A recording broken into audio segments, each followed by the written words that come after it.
Hello again, and welcome to the top 15 discoveries and experiences from our recent Yellowstone trip.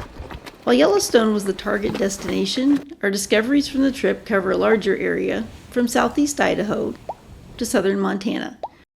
We've been to Yellowstone several times, but we've never been there in the spring. Here are our 15 highlights. The top 5 were amazing, and oddly enough, 3 of the top 5 weren't even in Yellowstone. Number 15. Wyoming Frontier Prison in Rawlins, Wyoming.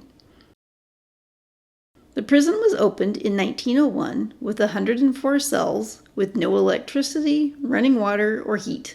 It went through a couple of expansions throughout the years, but the original cell block didn't get heat and hot running water until 1978.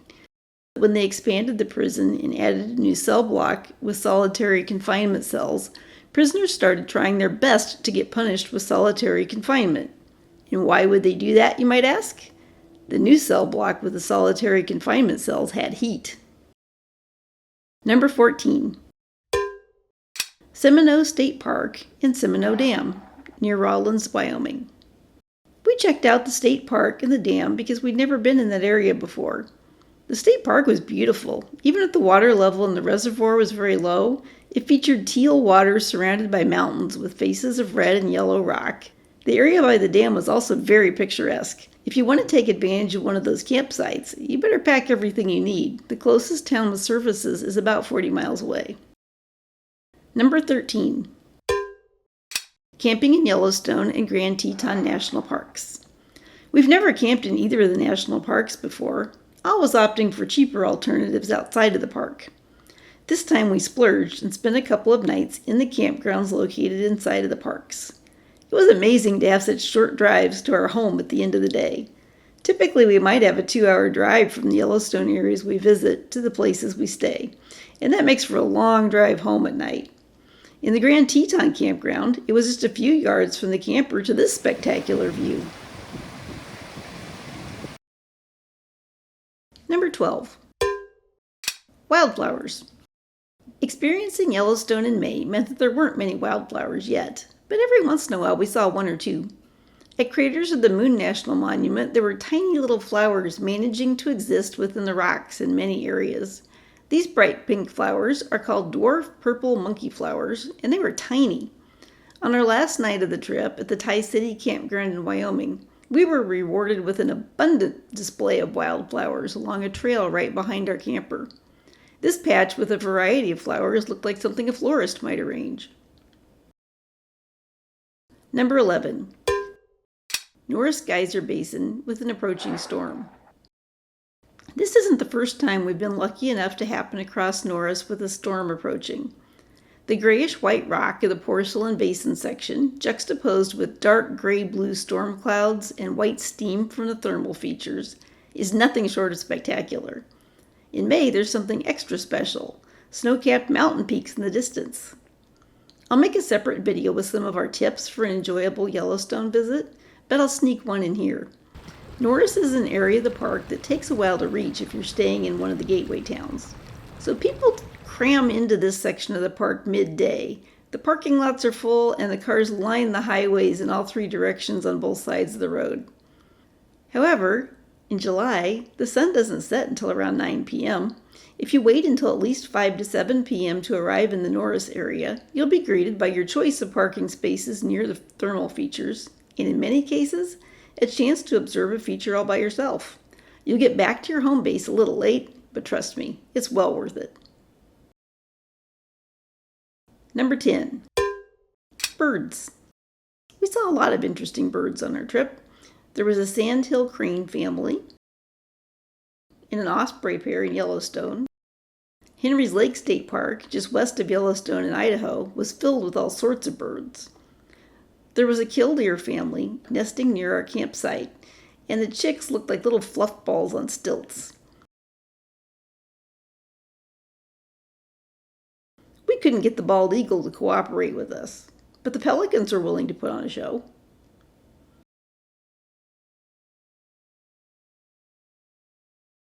Number 9. Paradise Valley and Pine Creek Falls. We discovered the aptly named Paradise Valley when we were looking for a campground near the north side of Yellowstone. Paradise Valley is located between Gardner, Montana and Livingston, Montana. The scenery in the area was stunning, and a highlight was a short hike to Pine Creek Falls. Number 8. Craters of the Moon. Visiting Craters of the Moon was a spur-of-the-moment decision as we were starting to make our way south from Henry's Lake State Park. It was interesting. Some areas looked like we were anticipating they would, fields of chunky black lava rock. But many areas were home to a variety of hardy plants taking root in the dust that collected in the cracks and crevices of the rocks. Not all the rocks were the black color we were expecting. There were also many shades of brown and gray, and some that even looked like petrified wood. We hiked through a lava tube and found that hiking through loose, sharp rocks was a bit more challenging than we expected. They're a little slippery and unpredictable. Number 7. Storms. We knew that the Yellowstone region receives a lot of rain in May, and from a photography perspective, that added a phenomenal backdrop to many of our photos. I'd recommend that you plan for a slightly longer trip if you plan to travel there in May, to allow for some of the days where your plans get rained out.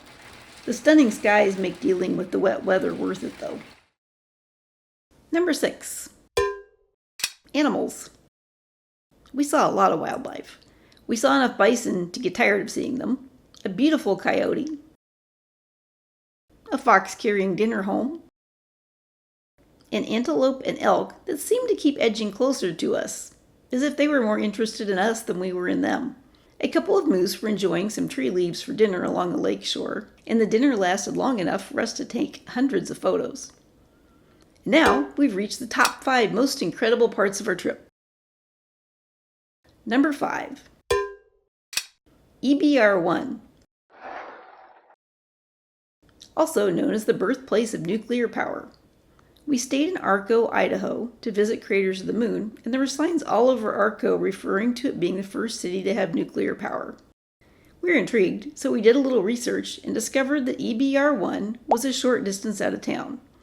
EBR stands for Experimental Breeder Reactor, and it was built as a proof of concept to show that you can generate electricity with a reactor that creates more nuclear fuel than it consumes. EBR-I evolved in 2 phases. In 1951, it proved that a nuclear reactor could generate usable amounts of electricity by generating enough electricity to power 4 200-watt light bulbs. In 1953, testing confirmed that it could create more nuclear fuel than it consumed. The reactor was in use and powered Arco, Idaho for 12 years before being shut down. It is now a registered National Historical Landmark, museum, and educational center. The museum was very interesting and we highly recommend it. Number 4. Epic sunsets. We witnessed some breathtaking sunsets. We almost missed this one because we were paying attention to making dinner and not checking the skies. This location in Yellowstone was a favorite of ours. It was a little odd because we were facing south, which is unusual for a sunset shot, but because of that, no one else was ever there in the evenings. Here are a couple more memorable ones.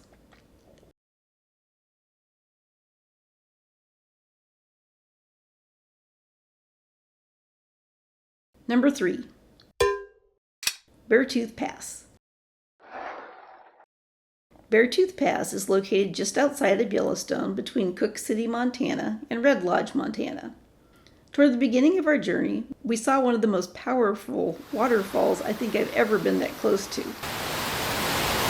From there, we continued on, and we just couldn't believe the 360-degree views of layers and layers of mountains as far as you could see.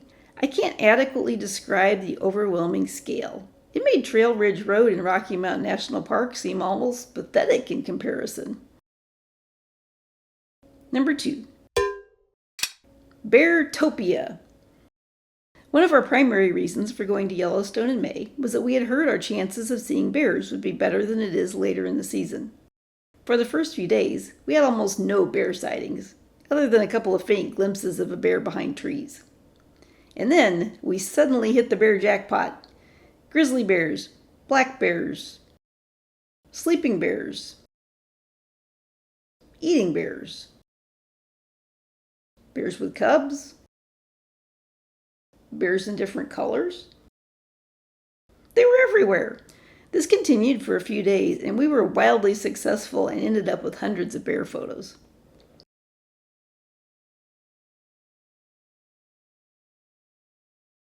Number 1. Fossil dig outside of Kemmerer, Wyoming. Yes, the number 1 experience from our Yellowstone trip was over 200 miles south of Yellowstone. When we were staying at Bear Lake State Park in Idaho, we discovered that you could go to a rock quarry near Kemmerer, Wyoming, split limestone rocks to look for fossils, and keep any that you found. I was skeptical about the idea that you would be lucky enough to find one, but it sounded like something interesting to try, so we signed up. We were each given a hammer, a chisel, and 2 hours in the rock quarry. We thought that if we were able to go home with 1 fossil, we'd call it a successful day. We found so many fossils that we started getting picky and discarding any that were broken or incomplete, and we came home with around 15. I don't have any footage of us splitting rocks because the winds were around 50 to 60 miles per hour on the mountain, and we were being pelted with all the dust from the bulldozers in the rock quarry the entire time. We weren't going to subject any of the cameras to that. We had a great time, and we plan to try it again sometime. Thank you for joining me for our top 15 experiences. We never know what will end up grabbing our interest on a trip, and as usual, we were surprised by many of the unexpected items that ended up being highlights. See you next time. They're hitting the road where they both belong.